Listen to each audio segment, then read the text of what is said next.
You're now live. We are now live and we are back. Oh, thank you, Senator. I know I have one of those too. That's a Montpelier flood. That was March 23rd, I believe, or the 22nd.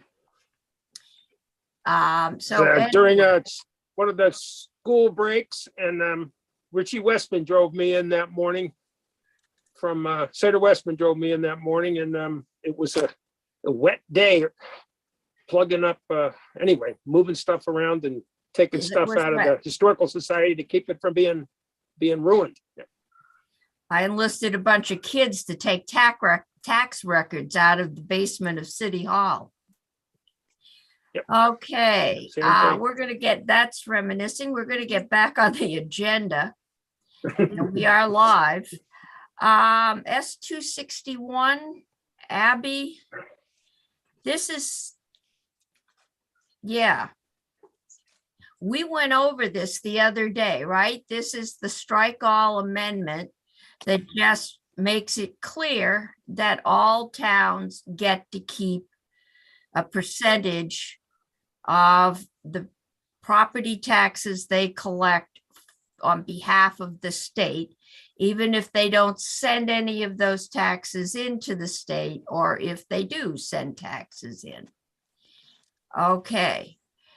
So Abby, you want to walk us through really fast, and then I would love a motion and a vote. Great, thank you, Madam Chair. I'm sharing my screen. Hopefully everyone can see that. I know Yeah, there you were might make it a last little week. larger. So for the record, Abby That's Shepherd left the good. Legislative Yeah, that's Council. better. Okay, that's great. Is that better? Okay, so this is identical language to what you saw. I think it was last week. Time is bleeding together now. So this is S261. It's the municipal retention bill. And as you just mentioned, Madam Chair, it just clarifies existing statute and existing practice because of the fact that all towns are currently allowed to get the 0.225% of tax collected. This just makes it crystal clear under statute.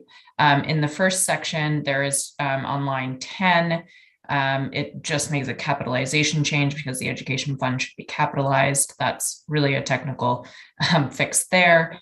On line 14, it adds a new subdivision, and it again clarifies using similar language that each municipality will have its tax payments determined by the Secretary of Education. Line 17 has another sort of Ledge Council drafting standard fix there, so it doesn't make a substantive change. Again, the clarifying language here, I'm saying it will be a substantive change, but really it's just clarifying existing statute. So the real change happening here is on lines 20 to 21, and it clarifies that the 0.225% of education tax collections can be retained by any municipality. So it's upon timely remittance of net payment to the state treasurer or to the applicable school district or districts. And then the effective date is on passage. So this is a strike all. It does remove also any penalty provisions for late payment that was added into the bill, assuming that the towns that pay directly to the school or the school district were not receiving the retention they currently are. Right. That's what we found out. Okay.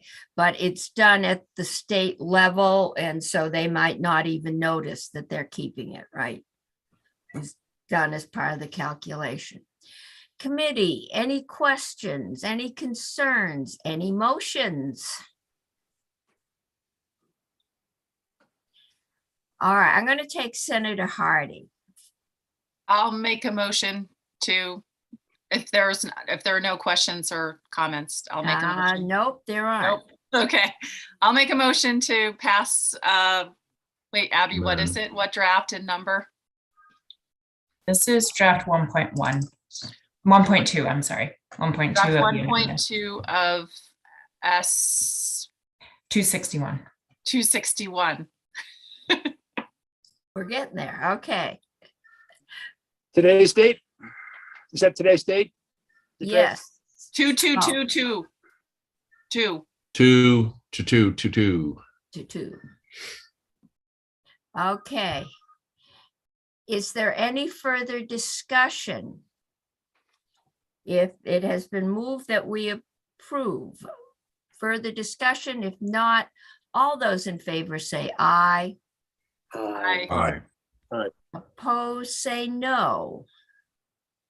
I'm hearing no nos, so I'm going to call that Senator Clerk. Yes, Did we just amend the bill with the most recent draft? yes. Madam Chair? Okay, so now we need a motion to approve as amended. So moved. That what you just said. Yes, Senator Hardy just moved what you said, Sir Clerk. Further discussion on that one? If not, all those in favor say aye. Aye. Aye. Opposed? Hearing no opposition, I believe all 7 of us are here.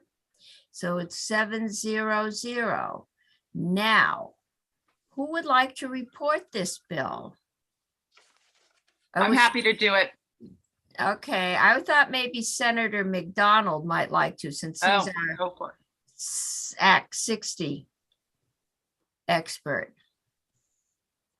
Senator McDonald, would you be the reporter? Yes, and I won't mention that the Gulf towns collect a lot more money than the poor towns. No, you will not. Okay. Okay, thank you. And yeah, Abby, if you email a clean copy up to the Secretary of the Senate and Senator McDonald, if you just let Secretary Bloomer know the vote and that you are the reporter, we should be all set with that one. Madam Chair, Okay. Yes, isn't it customary that any Act 60 bill should include a complete recitation of the history of education funding? what is, this is not April 1st. What is going on?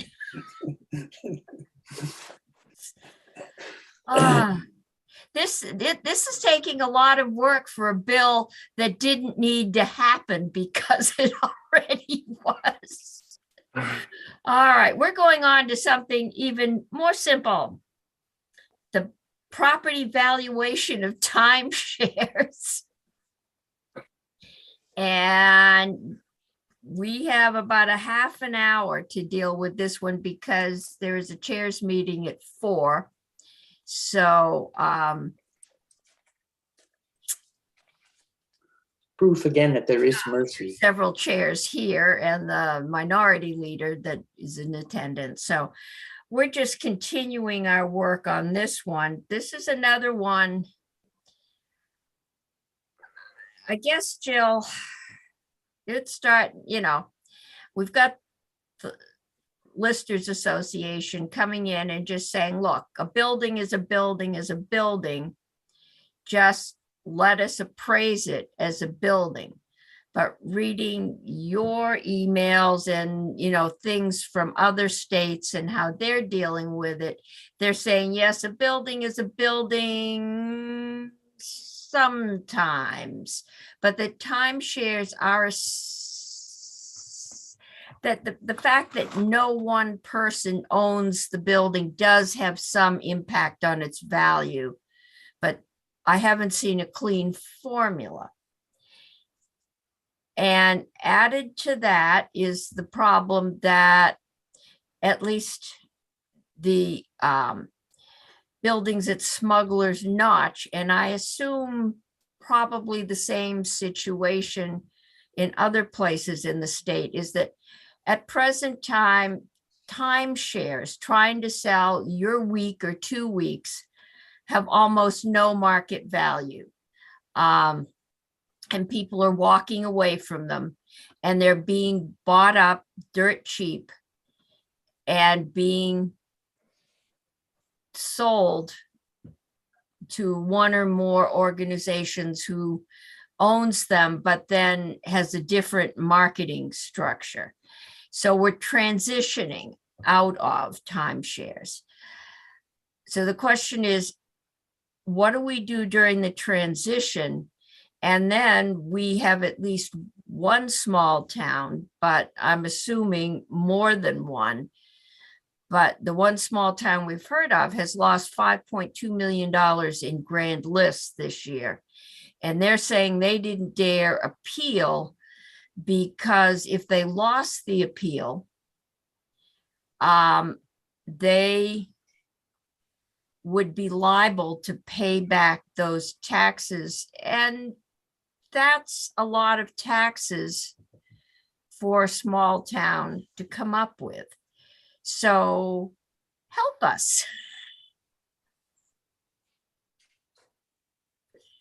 Madam Chair, can I ask a question? Yeah, And that, so that I'm not disagreeing with any of the sort of summary you just had, although I keep finding it troubling when I hear that the units have no value or almost no value, and they're bought up dirt cheap. Because clearly I mean, if they were put on the open market for sale, made available that way, then I think we'd see a much, and we have this housing crisis going on. I would think we would see many people willing to pay a fair price to own such a unit, not to become a renter or a timeshare person, but if they were sold. So I don't know if that's a possibility, but I'm just, it's a very odd experience to be talking about a housing crisis and then hear about units that have no value. right. And I think but the testimony, I think from Tom Vickery last week, was that these are in a resort. They are second homes. They were built to be second homes. And you have to get 50% of the owners to agree to turn them into a condo, which they could then be sold. And right now, they can't get 50% of the owners. So it does boggle the mind that where all the other housing is going up astronomically, and that's the listers argument. These are perfectly good, well-maintained buildings. Senator Pearson. I'm glad Senator Bray made that point because it's been bugging me too. It's more like, it's more akin, it seems to me, as wondering if we should give a landlord a break because they haven't been able to rent their unit, which I don't think we do. So it is, I think the terminology is tricky because it has an impact on how we think of it in a way that does translate to taxation and is in fact quite a different discussion that they're having when they say they have to give them away. And so anyway, just to back up Senator Bray, I think it's a good point, and we should not fall into the trap of using that same terminology unless we're really clear what it means. But that's the lister's argument. These are nice properties, but the way they do market value is the whole property can't sell unless 50% agree.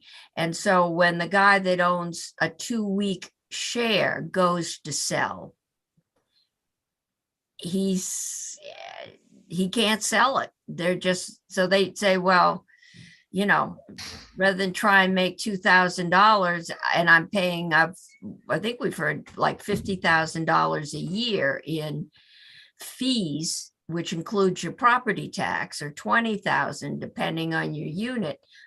It's not worth paying. I mean, that's, not, your kids are grown, nobody else's kids want to come here. So it's neither fish nor fowl, and that's what makes it difficult. So Jill. Good afternoon, everyone. My name is Jill Remick. I'm the Director of Property Valuation and Review at the Tax Department. I too would love to be talking with this committee about stuff besides timeshares, so I'll try to be brief. Madam Chair, you mentioned that you've heard from the Listers and Assessors Association. I just wanted to confirm that was one of my concerns, is that from what I can tell you, folks have heard from one assessor, and there are different viewpoints on this topic. Okay, so if you help us find those, because we did hear Tom Vickery, and the last time I looked, he was head of the. Yeah, He's no, not he's, head of Vala no, anymore. it's Lisa Wright, who's based out of Rutland. He's certainly a member of VALA. And certainly has a right to come in and testify before the committee. Yes, okay, so we will get her up here. So you folks asked us to come in and talk about the valuation in other states, and also to maybe talk a little bit more about that disincentive about the education fund. And that is really the piece I think is really important to take from this, is that towns are put in a position to do these really complicated valuations and then defend those. And that costs money, that litigation costs money, hiring those professional experts costs money. And if the town loses upon appeal, they are responsible for any ed fund dollars that are collected from that entity that was taxed on the existing value. So I do think I really do want to make sure, and I appreciate that this committee seems to have heard that message, that there is a disincentive for towns. Obviously, they have a vested interest because of their municipal tax revenue, but certainly the state does on behalf of the ed fund. And if you're a small town taking on a David versus Goliath situation, you really have to weigh that cost benefit analysis of whether you can afford to pay those litigation costs and then eat the ed fund difference in case that's the way that it comes. If the tax department has someone who's filed a tax return and then it turns out it wasn't correct, then we give those folks a refund. So that's what happens for those property owners, but it comes out of the local municipal budget. And so that has been really problematic for some towns. So I do appreciate that issue has been raised. Yeah, and I also just think it's important to remember that there's nothing in the statute that precludes for towns from valuing entities that include timeshares now based on fair market value, based on income approach. That my hope is if it's done correctly, the associations or corporations that own these, if it's a resort that has a timeshare and additional other amenities, that is captured by the assessor. The grand list has it captured as one entity. So on the grand list, we have commercial properties, we have resort properties, things like that. Within those might be timeshares. And unfortunately, we don't have that level of classification at the timeshare by town timeshare level. But even in the case of where there are timeshares that are being sold at a loss, if the overall entity or organization that owns those is generating revenue, then that should be captured under the income approach, and that should be what their property taxes are based on. So, and a town can choose to use income approach, right? that's correct. Yep. So once all of these have transferred over to another corporation, which is then renting them out or doing them on a point system, then they can go to an income value. Absolutely. So we've got this half timeshare, half, because some of the units have been bought and some of them haven't. And then there's long-term and short-term and different forms of okay. So we did pull together a summary of a couple of states that we looked at, 6 states that seem to have pretty well-established timeshare valuation methodology. And I'm happy to just read that into the record if that's helpful for you folks. Yes, that would be helpful. Okay, let's see. Of course, I've got it here. So our understanding is that the proposal would require a timeshare project, each unit to be valued in the same manner as the town determines the value of comparable property that does not contain timeshare estates. This could potentially prevent a municipality from considering special factors related to timeshare estates that cause their market value to differ from other similar properties. This methodology would not result in what is normally considered fair market value of properties. And again, as I mentioned, there's nothing precluding a town from valuing these this way currently. It's just a matter of whether they take that to appeal and prevail at an appeal. I think that's what happened here. Is it when They ended up appeal and there was a settling. settlement? Yeah. So many other states and municipalities do recognize that timeshare Madam estates. Chair, Yes, Senator McDonald. I'm forgive me for interrupting. My understanding was that in Cambridge, they settled, but in Ludlow, there was a court ruling. There were two different cases here, Different reasons. were there not? That's correct. Yep. Weren't they different reasons, though? So Cambridge ended up, my understanding from the testimony you've taken, and they hired a professional appraiser. They were not able to determine the values in time. So the select board, I believe, said, let's just cut our losses and settle. Cambridge has applied for the 5412, which is that $100,000 reimbursement for that ed fund liability that I've mentioned. In Ludlow, the appeal went to a PVR hearing officer and then went on to be affirmed by the Vermont Supreme Court. In that case, the topic was about what to use for comparable properties or how to establish fair market value. And it was a very similar argument to what we're hearing now, that to try to sort of set aside the limitations of the deeds of these properties. And so I do believe in one of my write-ups for you folks, I referenced that as well. Maybe I can Yeah, I think reference you that did. too, but all right, So I asked so my question, Madam Chair, to make sure that we have a route to success here, and we're not just repeating what Ludlow does. Right. Yeah, if I remember, Jill, Ludlow wanted to count in the value of the ski pass or the swimming pool or the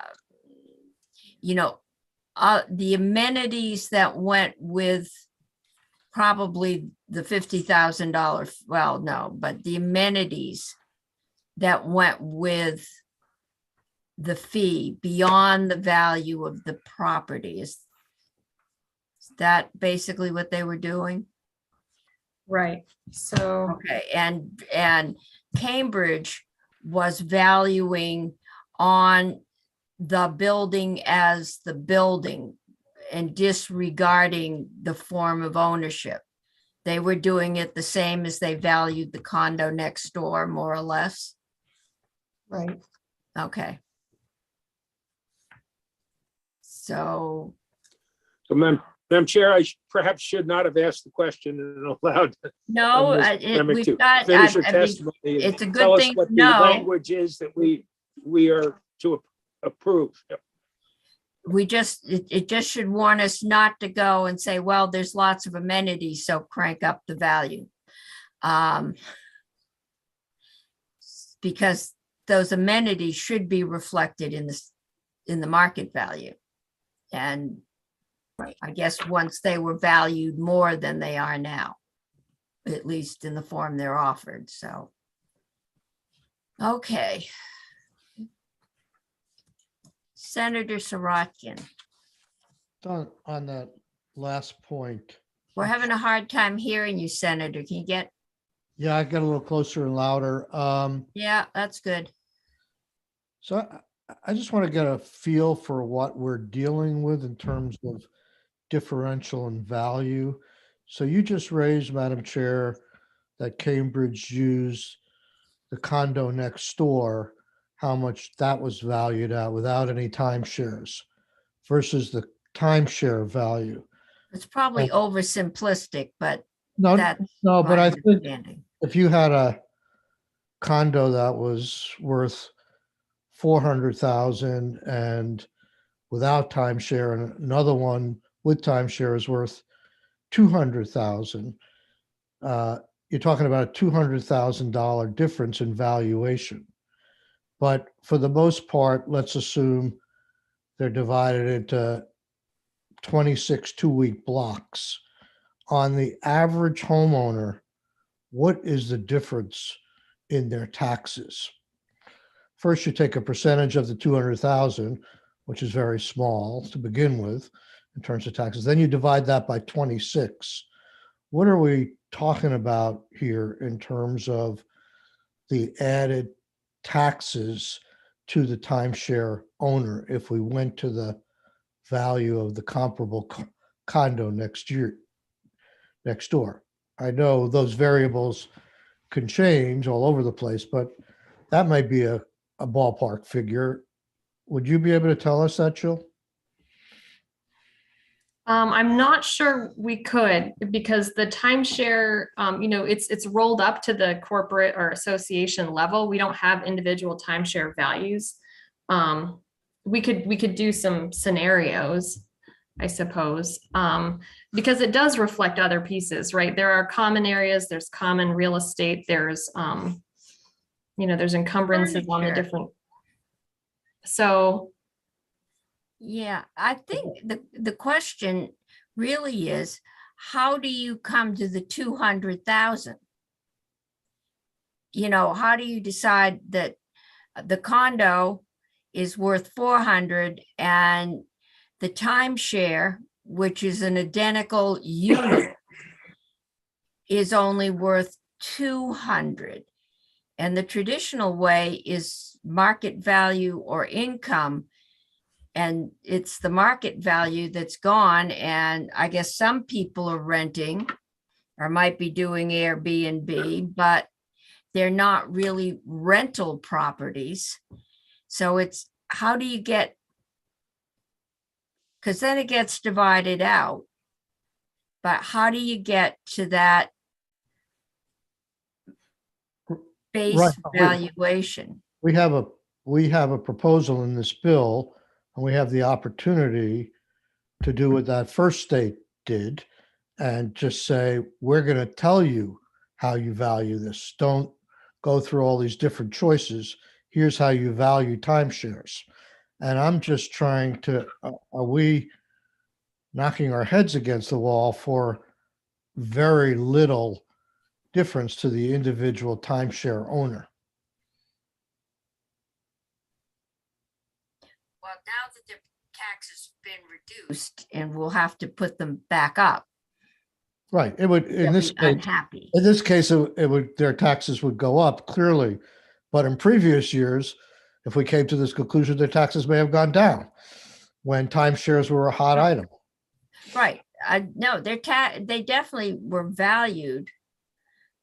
And that value has been redone, but they were valued at a, I'm just trying to get at, yeah. are we talking about $150 to a timeshare owner?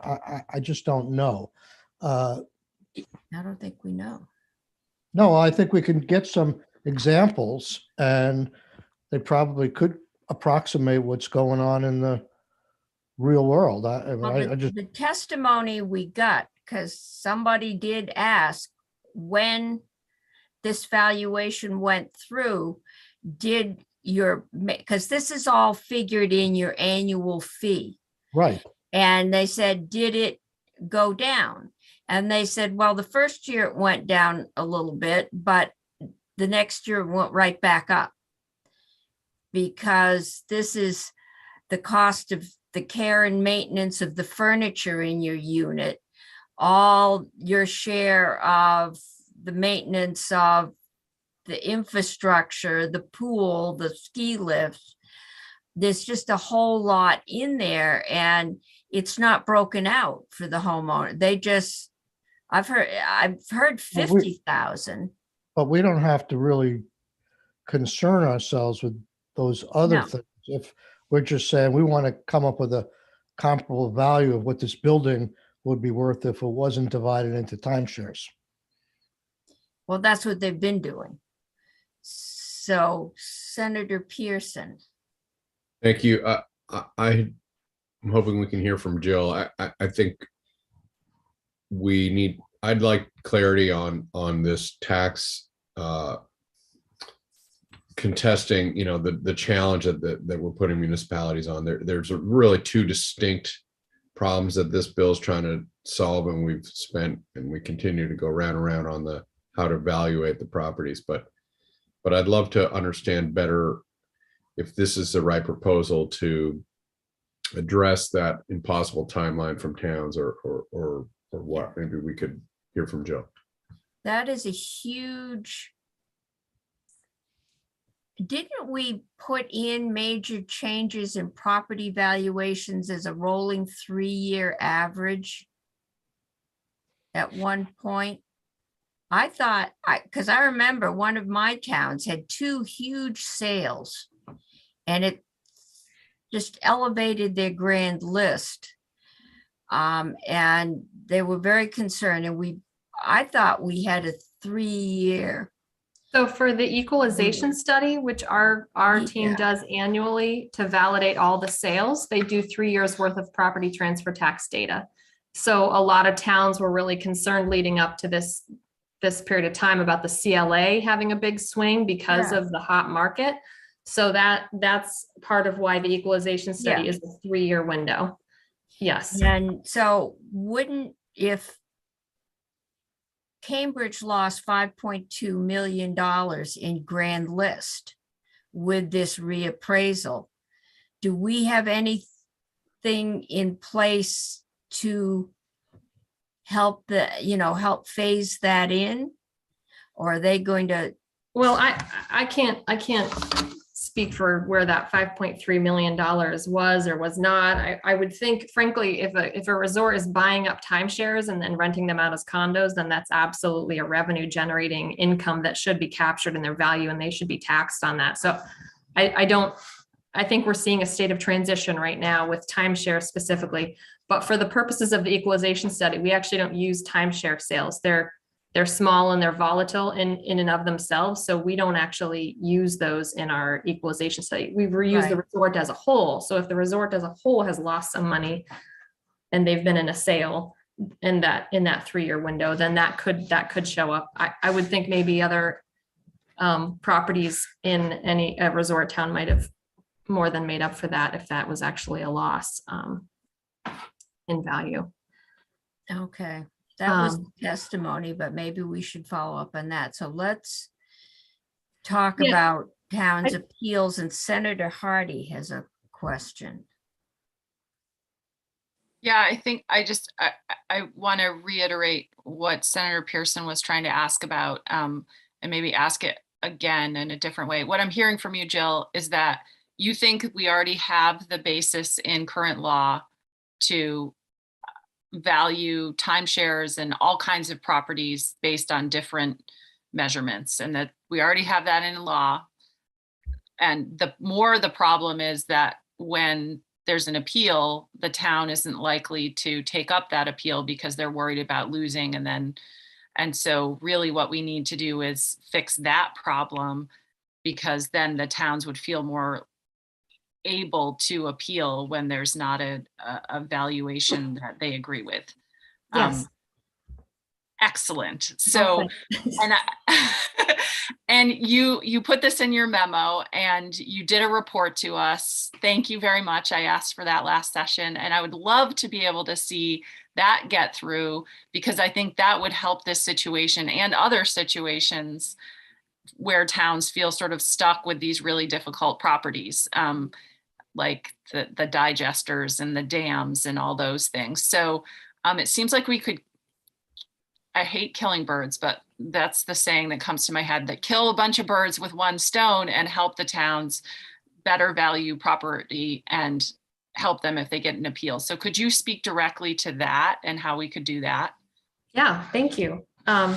Yeah, so right, this is timeshares, to Senator Sorokin's question. I don't know that there would be a significant impact one way or the other on the ed fund or property tax burden on an individual level. It's more the principle of the complexity of the appeals, the complexity of the litigation. We're actually going to be doing a survey right after town meeting to get a sense of the number of vacancies on boards of listers and assessors in various municipal offices, so we can bring that to you folks. Because it is really hard for towns to find people to do this work. And then as soon as you add something like these timeshares and other sort of high value, unique commercial properties, utilities, it really requires almost accounting or auditing expertise more than how to value a physical property, because you really do need to get at the income approach. So in chapter, and I can't remember the chapter, but in 32 VSA 5412, the legislature has appropriated a maximum amount of $100,000 every year that towns can apply for at the end of, if they defend an appeal, if they take on that defense, they take on that litigation, they follow best practices, and they take it as far as they can go, and there is a loss, then the town can apply to our division to get a piece of that $100,000 every year to try to make up for that ed fund difference. And what it actually just gets applied to their education fund liability in the following year. So it's not like they get cash back. So that was designed to in part sort of incentivize, provide towns with that support, knowing that they'll get some repayment, at least for the ed fund back at the end of that. That still doesn't cover the litigation costs. That doesn't cover the cost of hiring an expert who might be a timeshare valuation expert who could defend this in the Supreme Court in Vermont or defend it to even a hearing officer. So we had a few proposals in that report. We think it should be more of a dollar for dollar reimbursement. Obviously, it has very stringent, parameters that the town has to meet to show they've done their due diligence. They took it as far as they could go. They carried out best practices. They lost, and therefore we can reimburse them that education fund money that they paid or that they collected and then now have to pay back. And also that it would be great if we at the state could provide, whether we contract with an expert who does high value commercial property, who does resort property, or utility property, that we could have a resource at the state level that the towns could lean on, who would help them defend this. And that we would sort of support them in some of those defenses. We do that currently for the Great River hydros. You folks might be familiar with that. There is an annual appropriation. I think it was a session law piece because it's happened every year for about 10 years, where property that was purchased from TransCanada, that's on the Deerfield and Connecticut River valleys, those dams are actually in sort of a cycle of litigation, and the state and the Attorney General's office contracts with a professional national hydro dam expert who establishes those values and defends those values. And that's kind of his full-time job for the state of Vermont. And it's just those particular dams in that particular context, which seems a little narrow as we see, of the top 50 properties in value on our grand list, only 9 of them are taxable entities. So, all the hospitals, schools, all those are very high value, but they're tax exempt. So when you whittle that down, resorts are a huge part of the actual taxable grand list. So it does make sense for the state to have a resource we can provide to the towns to help them come up with these values and defend these values. Because right now they're really out on their own. And as we're seeing, these are not towns with endless resources to defend these and then pay back out of pocket their ed fund, whatever they have to pay the taxpayer back in ed fund. It can be millions of dollars. So yes, thank you for bringing that up. Because the more we studied it, the more we realized that it was a problem. And if I could, this committee passed out a bill related to TIF reimbursement, because this has happened where there was an error in a parcel in a TIF program, that there was education fund that the municipality had to pay a taxpayer back. And in that case, I think it's S-169, they will be made whole out of the ed fund. And there's a process for doing that. We don't just take money out of the ed fund willy-nilly, but there's a process for that to be applied and reimbursed. And it's the same sort of principle here, that if there's a settlement, the town should not be paying the ed fund dollars collected back out of pocket to a taxpayer simply because the town defended the value. Okay, Senator. Have I lost you? I have a question regarding, first of all, the potential reimbursement of legal fees. You mentioned that there are a number of conditions that would be associated with that in terms of them following certain best practices that would be embedded in the legislation. What about those cases, though, that are already started, in which there has been a substantial contribution, and it's very unlikely that a town could go back and conform with rules that have not yet been written? Have you thought of perhaps a way to deal with these current situations? Yeah, that's probably one of the biggest pieces of the transition that would be problematic. I don't think we could look in hindsight, because we're talking about the grand list as of certain April 1 dates and the education fund revenue already collected. So it might have to be that the effective date is pushed out a fair amount, or maybe we have some sort of a transitional fund that's prorated that we could allow the towns to apply for and at least get some of that back while we roll this out. But you're absolutely right. That would be, And that's the number one question I got from towns too. They're all for this, of course, but a lot of them are currently very actively fighting these litigious. There have been some very, very large amounts expended for attorney's fees on those towns that have stood up to demands. And there is a concern, particularly on smaller towns, there's a limit as to what they can afford to do without state help. Do you have any recommendations for towns in that situation? Yeah, absolutely. We do think there are per parcel payments that towns get, but they have not changed since 2005. They're pretty small. And certainly to your point, some of the smaller towns that maybe on a per parcel basis, they don't have a lot of parcels, but some of them are very valuable or complex.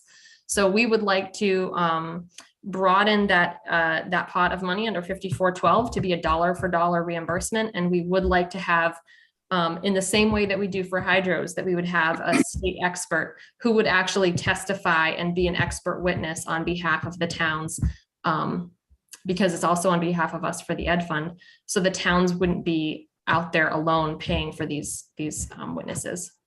Well, when you have a situation in which a town does go through the appeals process and loses, particularly as you talk about hydro, there could be very, very large financial consequences. Now, I know that the state has this $100,000 that sort of is available annually for towns in that situation. That amount can get wiped out very, very easily by one small issue. And we have, I think now we have some situations in which the potential loss may be $500,000. Yes. What would you recommend that we think about doing to help towns in those kinds of situations? Yeah, I would remove the $100,000 cap. I know that seems like, oh, it could open up Pandora's box, but clearly these towns are there. Nobody can game this system, and it's purely to, reimburse the taxpayer for education fund that they're now owed as a result of that appeal without cleaning the towns out. So honestly, that one sentence about the not to exceed $100,000, and if it's more than that, it gets prorated. And just having it be a dollar for dollar reimbursement that towns can apply for and get reimbursed for, I think would go a long way. Yeah, but would you probably look at adding some kind of internal control so as to prevent a town from recklessly charging and getting itself in that situation and then leaving the taxpayers on the hook? Is there some kind of balance to at least give us some comfort that the taxpayers of the state are not being wrongly disadvantaged or improperly disadvantaged? Yeah, so we have district advisors that are assigned to different regions of the state. They're assessment experts and are professionally qualified to guide towns and certainly do a great deal of advising and raising red flags if they see red flags. And then we have a team of people that are a combination of our data folks and our assessment folks who review each of those 5412 applications. And we will deny them in certain cases if there's a settlement that's reached that was kind of like, we're not so sure about this one anymore. We're just gonna bag it and walk away. So we do hold them to that standard currently. And I think that's a really good point too. We'd need to really make sure that was rigorous. Maybe there's a more formal board. Maybe the PVR hearing officers could serve in that capacity, that they could actually review those as well. The problem with it is it's after the fact.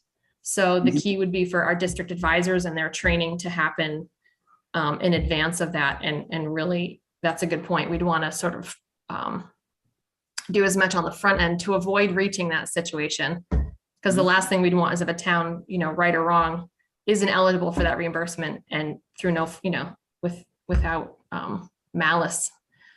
Now, we're talking in this legislation about fees for timeshares. Do you think, though, that this is an appropriate bill in order to fix the larger problem? I'd love for it to be. I mean, it is a much bigger, much bigger positive impact for towns. Okay. So certainly my opinion, but yeah, we are out of time. And what I've been going to ask is, Abby's here. Jill, if you could talk to Abby, and Senator Hardy, I know you asked for things. You didn't have a bill drafted, right? Okay. No. So Jill, could you talk to Abby and come up with an amendment that we could consider, because I have a feeling that we are not going to solve the timeshare problem. It will probably work itself out in 2 years as people sell out their timeshares to this other entity who seems to be buying them up. And it'll go on an income business appraisal system. But the loss to the town, if we could come up with a way to help towns, because this is a small town and a big resort. I mean, it's David and Goliath. And I'm not sure who ended up with the dams. I think it might be another Canadian company. So then you got international back and forth. And And half the dam is in New Hampshire and half of the dam is Vermont. That's right. Somebody told me half of one dam was in one town and half was in another. So, if you could get something like that down, I think that would probably be the most helpful thing we could do to the biggest number of towns. That's fantastic. Thank you. Okay. Committee, some of us have another meeting. And there's been emails and a request to postpone it, and that request has been denied. So chairs are supposed to be in chairs meeting now. Senator Pearson, did you have that was I'll goodbye? touch, well, if you have to, I don't want to make you late. I thought it was at 4:15, so that's fine. I'll touch base with Jill with my question. Okay. Okay, good. And once we have something solid, then we can work on it. And I'm getting lots of emails from Joint Fiscal on our previous subject, so I got to trace those down too. Okay, thank you all. We'll Thank see you. you all back tomorrow around 1:30 if we're off the floor in time, and we'll continue our discussion about how we're going to get things out of here. A couple of those. Okay, thank you.